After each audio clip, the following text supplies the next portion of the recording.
자, 이번 시간에는 도장공사에 대해서 해보도록 하겠습니다. 우리가 건물을 다 골조가 올라가고 이제 마감공사 쪽에서 도장을 많이 하죠. 주로 많이 하는 것이 뭐 외부 외벽에도 많이 하고 또 내부에도 많이 하죠. 그래서 이런 도전공사들이 뭐 어떻게 진행되는지, 뭐 어떤 종류가 있는지, 또 주의해야 할 점들, 이런 것들이 어떤 것들이 있는지 한번 알아보도록 하겠습니다. 도전공사의 개요에 대해서 알아보고, 뭐 어떤 것이 도전공사냐, 이렇게 정의에 대해서 알아보고, 그 다음에 칠하는 공법, 그 다음에 우리가 재료로 쓰는 주로 뭐 페인트를 많이 사용하죠.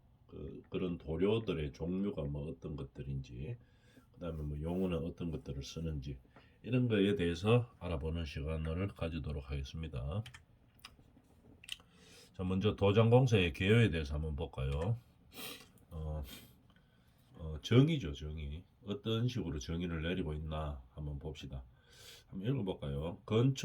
건축물의 여러 내외장 표면에, 내장이나 외장 다 말하는 거죠. 우리가 구조물이 올라가고 나면 내장이나 외장재를 그냥 그대로 놔둘 수가 없죠. 물론 뭐 우리가 뭐 저 대리석을 붙인다든지 타일을 붙인다든지 뭐 이렇게 뭐 디자인을 하면 뭐 굳이 도장을 할 필요가 없죠. 근데 우리가 뭐 콘크리트 면이나 뭐 미장을 하고 났을 때뭐 다른 마감재를 안 쓰면 뭐라도 해서 마감을 해야 되겠죠. 그럴 때 내외장 표면에 도료를 넓게 바르는 것을 우리는 도장이라고 정의하고 있습니다. 그러면 우리가 다른 공사 뭐 예를 들어 뭐 외장에 대리석을 붙인다든지 내장에 뭐 타일을 붙인다든지 이렇게 하는 것보다 도장을 사용하는 가장 큰 목적은 뭡니까? 경제성이죠, 그죠? 좀 저렴하죠. 일단 저렴합니다. 다른 재료로 마감하는 것보다가. 그 다음에 공사 속도도 상당히 빠르고 다른 거에 비해서 훨씬 빠르죠. 그 다음에 일단 싸고 경제적이라는 얘기겠죠. 그래서 이런 목적으로 우리가 도장을 마감 공사로 많이 사용하고 있습니다. 그럼 도장을 하는 것과 그냥 뭐 아무것도 안 하고 페인트 이런 거를 뭐 도장 공사를 하지 않고 시멘트가 발려져 있는 그대로 마무리하면 뭐 어떤 점이 뭐 문제가 되느냐 하면은 일단 부식이 일어날 수가 있겠죠. 그죠?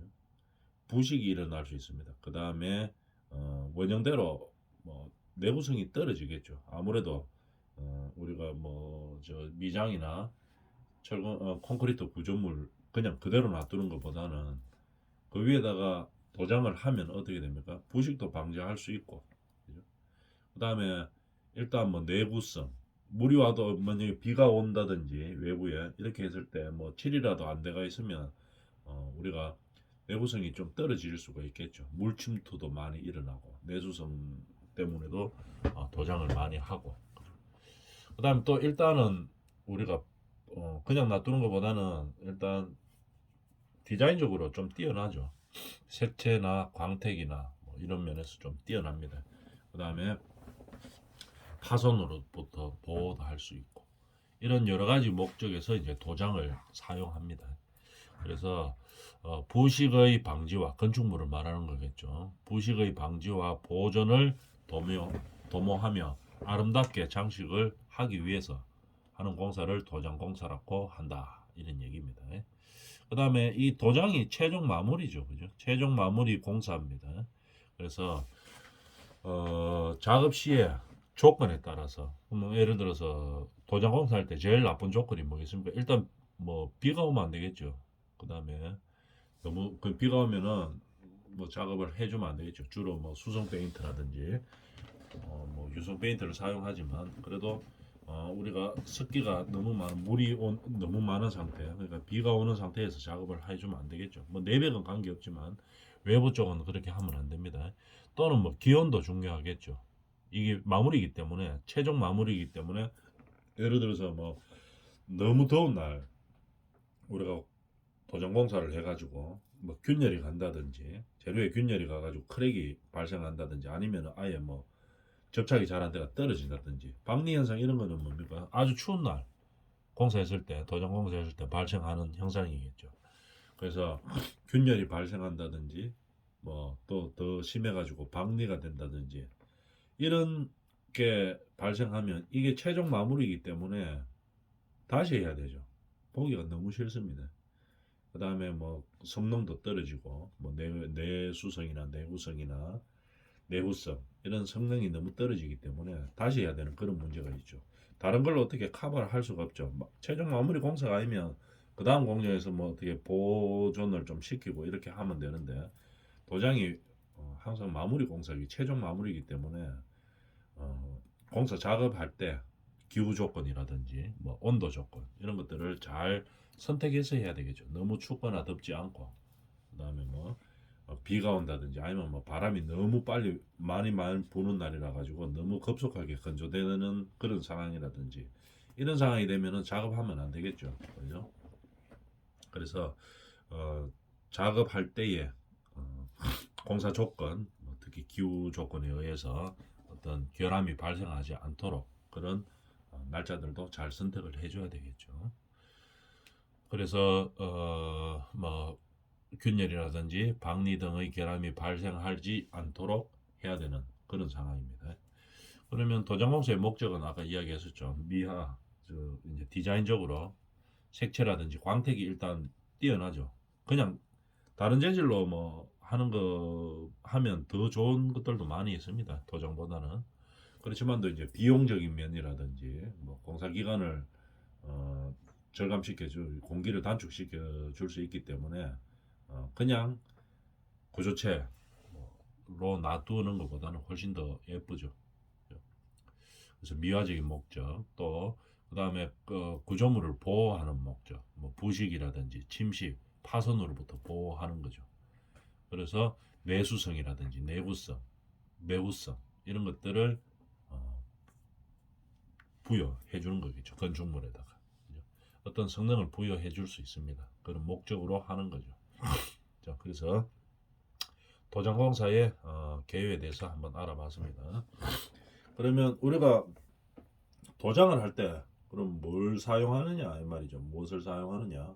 도료를 많이 사용하죠. 다 도료라고 이야기합니다.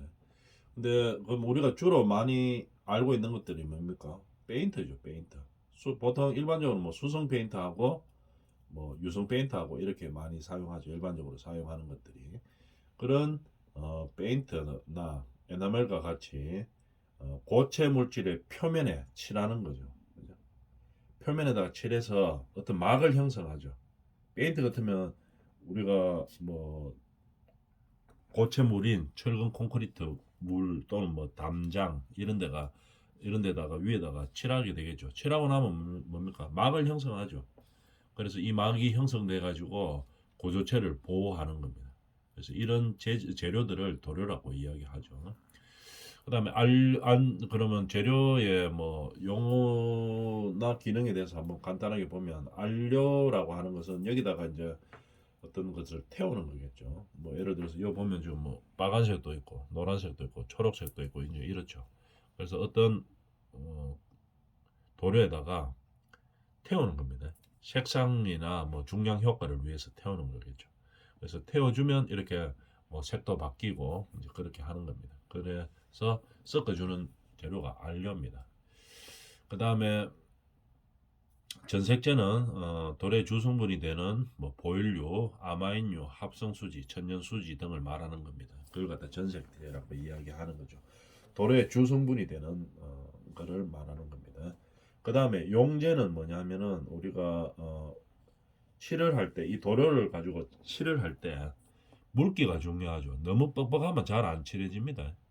그 다음에 너무 묽으면은 또 이거 칠해 놓으면은 이게 어떤 목적을 달성할 수가 없죠. 미화적인 목적이라든지 아니면 뭐 구조체를 보호하거나 내구, 내수, 내구성의 성능을 부여하기 위해서 하는데 너무 묽어 버리면 그런 용도가 발생하지가 않아죠. 그래서 적절하게 이 농도를 조정해 줘야 됩니다. 점성을 만들어 준다는 얘기겠죠. 그렇게 하는 게 용제입니다. 그럼 우리가 수성 페인트는 그러면 용제를 뭐로 사용합니까? 수성이니까 물을 사용하니까 물이 용제가 되는 거겠죠. 수성 페인트에는 물을 태워서 점도를 조정하는 거겠죠. 물기를 조정하는 겁니다. 그래서 원에 나오는 수성 페인트에다가 이거 칠하려고 보니까 너무 뻑뻑하다. 그래서 조금 묽게 해야 되겠는데 물을 태워줘야 되느냐? 물 태워줘야 되겠죠. 그래서 수성 페인트겠죠. 그래서 이 도료의 점성을 조절하는 게 용제입니다. 용제. 그죠? 그래서 조절해서 그러면 물기를 적절하게 이제 만들어 주는 거겠죠. 그러니까 칠하기가 이제 아주 편하도록 만들어 주는 겁니다. 그래서 도장 작업의 효율성을 높일 수가 있는 거겠죠. 그래서 너무 뻑뻑하거나 너무 묽지 않게 만들어 주는 재료를 용제라고 이야기합니다. 그다음에 첨가제는 뭐 예를 들어서 뭐 경화제라든지 뭐 가소제라든지 이런 것들을 소량을 첨부해 가지고 도로의 성능이 어떤 목적이 있겠죠. 이 도로의 목적에 맞도록 성능을 발휘할 수 있도록 첨가시켜 주는 겁니다. 그걸 갖다가 첨가제라고 이야기한다 이런 얘기겠죠. 그냥 용어 정리입니다. 그 정도만 알아놓으면 되겠고 그 다음에 이제 칠하는 공법들에 대해서 한번 알아보겠습니다. 자, 칠공법에는 우선은 우리가 뭐 가장 쉽게 사용할 수 있는 거 붓칠, 이게 붓칠이죠. 붓으로 칠하는 겁니다. 붓칠이 있고 그 다음에 붓은 조그마죠. 사람이 들고 손으로 하는데 조그마하기 때문에 이거 넓은 면적을 빨리 칠할 수는 없습니다. 그죠? 뭐 한참 시간을 많이 투여가 하면 되겠지만 이 속도가 많이 떨어지죠. 그래서 그럴 때 이제 한 방에 좀 빨리 칠할 수 있는 게 뭐가 있냐면 롤러 칠이죠. 롤러. 이런 거 많이 봤죠? 롤러 여기다가 뭡니까 이 페인트 같은 거를 칠해 가지고 묻혀 가지고 롤러처럼 이래 오르락 내리락 하는 거겠죠. 그래서 칠을 해주는 겁니다. 그럼 롤러 칠은 뭡니까 하다 보면 이 속도가 좀 빠르죠. 붓칠보다 훨씬 빠릅니다. 훨씬 빠른데 이 구석 같은데 마무리될 때 요런 데는 넓은 면은 빨리 칠할 수 있지만 구석에 이 마감시키는 면 이런 면들은 정확하게 롤러로 깨끗하게 하고 정확하게 칠하기가 좀 상당히 어렵죠. 그래서 이 넓은 면적은 롤러칠로 하고 그 다음에 마감 부분은 대부분 다 붓으로 칠을 다시 합니다. 그 다음에 뿜칠 그러니까 스프레이건으로 쏘는 거죠. 이렇게 뿜칠을 해서 이제 마감을 하는 겁니다. 뿜칠을 해서 마감을 하는데 저 뿜칠은 뭡니까 넓은 면적을 한꺼번에 막 빨리 칠할 수 있습니다. 그래서 장점이 상당히 많이 있죠. 근데 붓칠이나 롤러칠과 달리 이런 장비들이 있어야 되고 그죠. 그래서 뭐 뿜칠하는 방향도 중요하고 뭐 이제 그런 것들이 있겠죠. 이제 이런 것들에 대해서 한번 알아보겠습니다.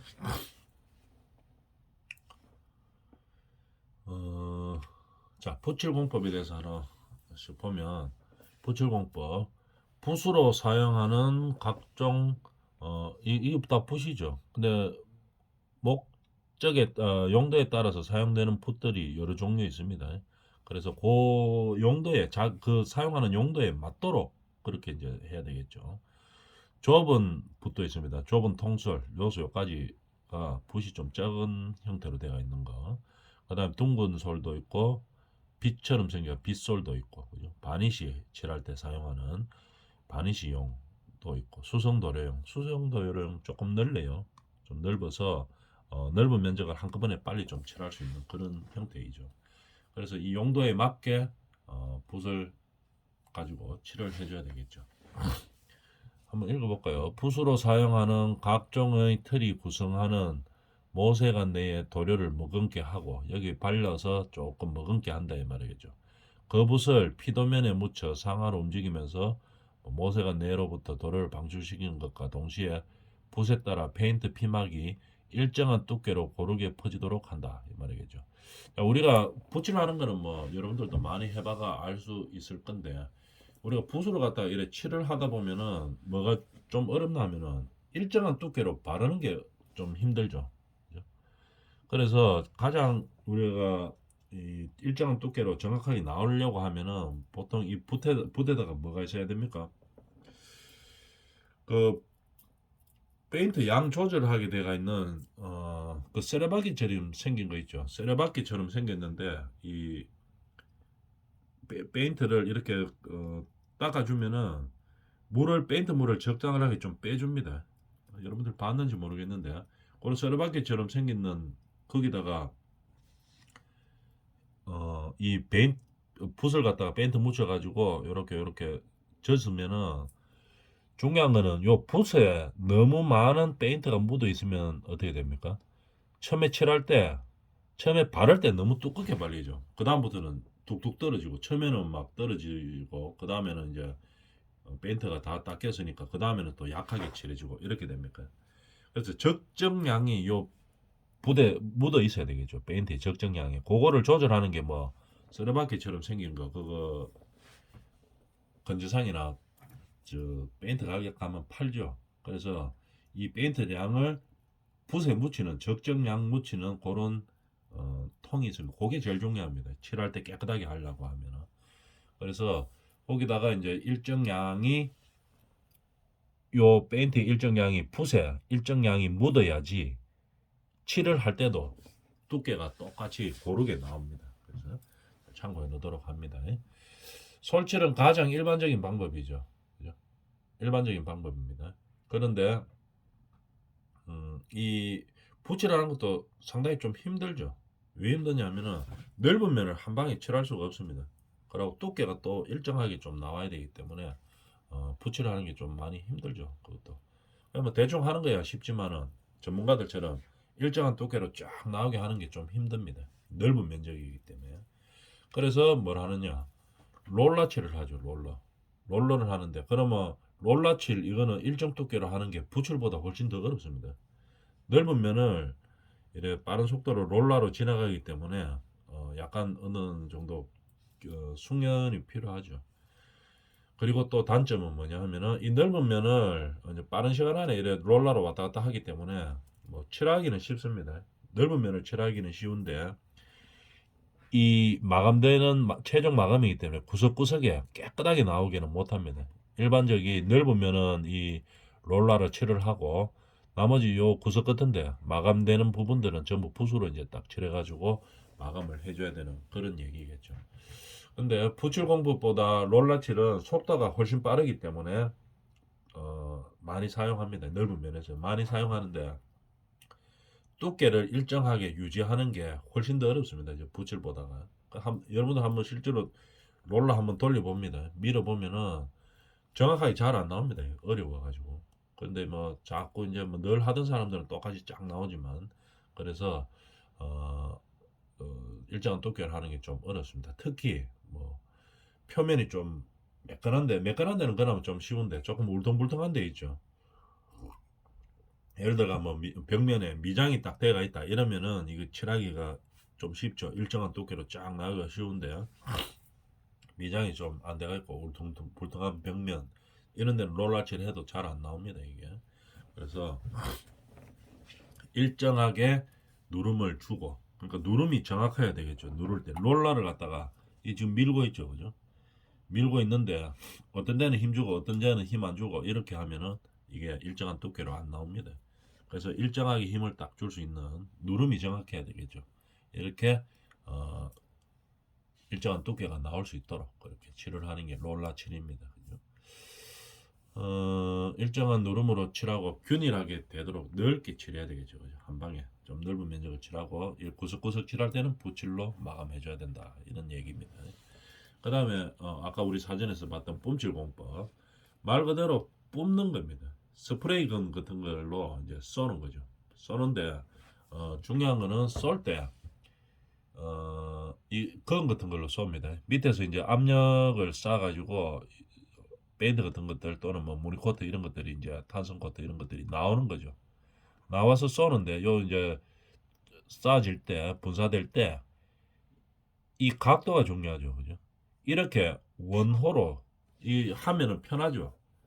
사람이 서가지고 이제 팔로 이렇게 좌우로 흔들면은 이렇게 원호 형태가 될 겁니다. 쏠 때. 원호 형태가 되면은 어떻게 되는가 하면은 이게 균일하게 이 벽면에 묻지를 않습니다. 원하면 이어서 각 거리가 멀죠. 그러고 어 여기서는 또 가깝고, 그죠? 여기서는 멀게 되고, 이렇게 돌리면 당연히 그렇게 되겠죠. 뿜질할 때 어떻게 해야 되느냐? 일정한 거리를 유지하면서 직선으로 쏴줘야 됩니다. 직선으로 쫙 쏴줘야 되겠죠. 이런 식으로 이 방향에서 건물에 직선되도록 직선으로 움직이면서 뿜칠을 해야 된다는 얘기입니다. 이렇게 지금 직선으로 가고 있죠. 이거 좀 힘들죠. 직선으로 움직이면서 해야 되기 때문에. 그래서 건을 쏠 때는 직선 방향 일정한 거리에서 일정한 압력으로 직선으로 쏴줘야지 이게 일정하게 두께로 나오면서 균일한 성능을 발휘할 수가 있겠죠. 쉽게 한다고 이렇게 그냥 원호 그리듯이, 그죠? 호 그리듯이 이렇게 해주면은 당연히 안 나오겠죠. 여기는 가깝고 이 건하고 벽면하고 여기는 가깝고 여기는 멀고 이러니까 이 벽면에서 보면 똑같이 균일하게 나오지 않는다 이 말입니다. 그렇게 하는 게 뿜질 공법입니다. 뿜칠은 한번 읽어볼까요? 압축 공기로 칠을 뿜는 거겠죠. 그래서 이 밑에서 뭐 저 압력으로 밀어주는 거겠죠. 밀어서 스프레이처럼 이제 쏘는 겁니다. 그죠? 쏘가지고 이제 나가는 거죠. 나가면서 뿜칠하는 것을 뿜칠 공법이라고 이야기하는 거겠죠. 그 다음에 작업 능률이 상당히 좋겠죠. 빨리 됩니다. 그죠?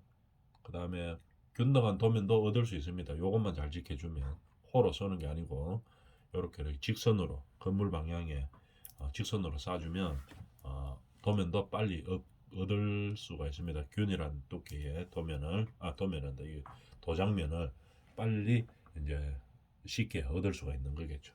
이런 공법이 뿜칠 공법입니다. 재료는 뭐 이런 식으로 구축되고 스프레이 건하고 재료 탱크 있어야 될 거고 그 다음에 밀어주는 거 스프레이 이 스프레이로 밀어주는 게 있어야겠죠. 컴프레셔로 보통 밀죠. 컴프레셔. 그런데 우리가 보면 우리가 현장에서 이제 보면은 이 뿜칠할 때 컴프레셔가 너무 압력이 세면은 안 됩니다. 좀 약한 걸로 해야 돼요. 압력이 세면 이게 너무 많이 쏘죠. 조정을 가능하지만 그래도 너무 센 걸 쏴버리면은 여기가 막 튀기겠죠. 그래서 우리가 보통 타카 같은 거 이런 거 쏘는 목수들 타카 많이 쏘죠. 타카 쏘는 컴프레셔 이런 거는 좀 셉니다. 그죠? 아니면은 뭐 콘크리트 못 치는 거라든지 이런 것들은 센 걸로 하죠. 뭐 화약으로 하고 그렇게 하는데. 근데 보통 일반적으로 뭐 타카 쏠 때 이런 거 많이 하죠. 그 컴프레셔보다 좀 약해야 됩니다. 압력이 좀 약해서 나가는 이 뿜칠이 너무 강하게 뿌려주면 안 됩니다. 조금 약하게 뿌려야지 여기가 이제 고른 면이 나오게 되겠죠. 그래서 우리 도장하는 사람들 가지고 다니는 컴프레셔를 보면은 뭐 그렇게 대용량을 안 가지고 다닙니다. 좀 작은 거를 가지고 다니죠. 그렇게 하는 게 뿜칠이다고 알아주면 되겠습니다. 그 다음에 시공 방법에 대해서 보면은 우리가 도장할 때는 가장 중요한 것이 뭡니까? 일단 바탕면이 깨끗해야 됩니다. 그죠? 그 다음에 바탕면이 잘 되어 있다고 보면 일단 초벌을 한번 합니다. 도료를 갖다가 우리가 바르는 거죠. 일단 초벌을 바르고 그 다음에 이게 양생이 되고 나면 조금 지나고 나면 뭐 크랙도 가고 이제 뭐 그렇게 하겠죠. 초벌이니까. 그 다음에 이거 초벌은 뭐 대충 발라도 됩니다. 깨끗하게 안 발라도 되죠. 그 다음에 이제 양생시킨 다음에 그 다음에 이제 한 며칠 지나야 되겠죠. 그러면 금 갈 것 좀 가고 이제 그렇게 되는 겁니다. 그러고 나면 금 가는 데다가 우리가 보통 버티라고 바다라고 하죠. 그죠? 바다를 다 매기죠. 바다를 매기면은 그 다음에 이제 그 금 갖는 거나 크랙 갖는 거 이런 것들을 다 막아주죠. 막고 그 다음에 이제 굳힌 다음에 바다를 잘 매겨야 됩니다. 이 도장할 때는. 그래서 바다를 잘 매기고 그 다음에 한 번 더 칠해주고 그죠? 그 다음에 이제 외벽 정도 되면 마감 정도 하고 보통 한 번 하고 끝내는 건 없습니다. 도장에서 최하 2번 아니면 3번씩 이렇게 하죠. 그래야지 어느 정도 균일하게 느껴지는 그런 형태의 도장이 완성되는 거겠죠. 그래서 처음에 첫 번째 초벌할 때는 뭐 그렇게 정성들여가 할 필요 없습니다. 그죠? 대충 이제 빨리 칠하는 게 중요하니까 빨리 해서 양성시켜 놓고 그 다음에 이제 중요한 바다를 많이 잘 매겨야 되겠죠. 꼼꼼하게 바다를 매겨줘야 됩니다. 너무 두껍지 않게 튀어나오면 안 되니까 바다는 초벌면보다가 크랙 안은 떼와야 되는데 크랙 바깥으로 이 초벌면보다 너무 튀어나오면 안 됩니다. 거의 초벌면하고 딱 맞아야 되겠죠. 크랙 났는 데만 들어가줘야 되겠죠. 그래서 바다를 잘 먹여야 됩니다. 그래서 바다 먹일 때 헤라 같은 걸로 딱 긁어주죠. 싹 긁어주면은 크랙 났는 부분만 들어가고 나머지 부분은 초벌면과 똑같이 딱 되는 거겠죠. 헤라로 잘 긁어줘야 되는 겁니다. 그 다음에 버티가 이제 우리가 양생이 되면 두 번 칠하고 목적에 따라서 뭐 아주 뭐 균일해야 된다 이러면 한 번 더 칠하고 이렇게 보통 한 두세 번 정도 칠해서 칠공사를 마감하는 거죠. 도로의 종류는 다음 시간에 하겠습니다.